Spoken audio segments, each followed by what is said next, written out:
मोटू पतलू जब छोटे थे तब वह एक साथ ही रहा करते थे। गर्मियों का मौसम था, बहुत ज़्यादा गर्मी पड़ रही थी। मोटू को घर के अंदर बहुत गर्मी लग रही थी।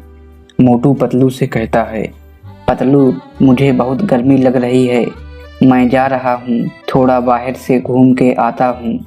पतलू कहता है, ठीक है, पर जल्दी घर आना, रात बहुत हो गई है। मोटू शहर के बाहर चला जाता है। कुछ देर चलने के बाद मोटू थक जाता है और वह वहीं पास एक पेड़ के पास जाकर खड़ा हो जाता है। जैसे ही मोटू पेड़ को छूता है वह भूत बन जाता है। मुझको छुआ, हा हा हा हा हा हा। उधर पतलू घर में मोटू का इंतजार कर रहा था।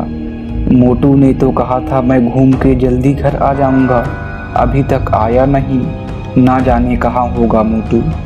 पतलू मोटू को ढूंढने घर से बाहर जाता है। ढूंढते ढूंढते थोड़ी देर में पतलू मोटू को ढूंढ लेता है। जैसे ही पतलू मोटू को देखता है वह बहुत डर जाता है, क्योंकि मोटू तो भूत बन चुका था। मोटू पतलू से कहता है, डरो नहीं, मैं मोटू ही हूँ। जैसे ही मैंने इस पेड़ को छुआ मैं भूत बन गया। पतलू मुझे बचा लो, मुझे भूत नहीं बनना।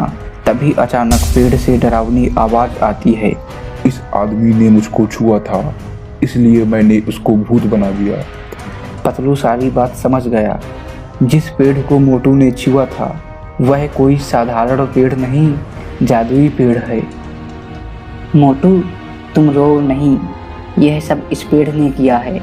पतलू पेड़ से कहता है, पेड़ जी, मोटू को दोबारा भूत से आदमी बना दीजिए, आप जो कहेंगे मैं वो करूँगा। मोटू को फिर से आदमी बना दीजिए। तभी पेड़ से आवाज़ आती है, अगर तुम मेरे सवाल का जवाब दे देते हो तो मैं मोटू को दोबारा से आदमी बना दूंगा। ऐसा कौन सा फल है जिसे समय आने पर खाया जा सकता है, पिया जा सकता है और जलाया भी जा सकता है? पतलू थोड़ी देर सोचता है और उसको जवाब आ जाता है, आपके पास 20 सेकंड हैं, आप भी अपना जवाब सोचिए।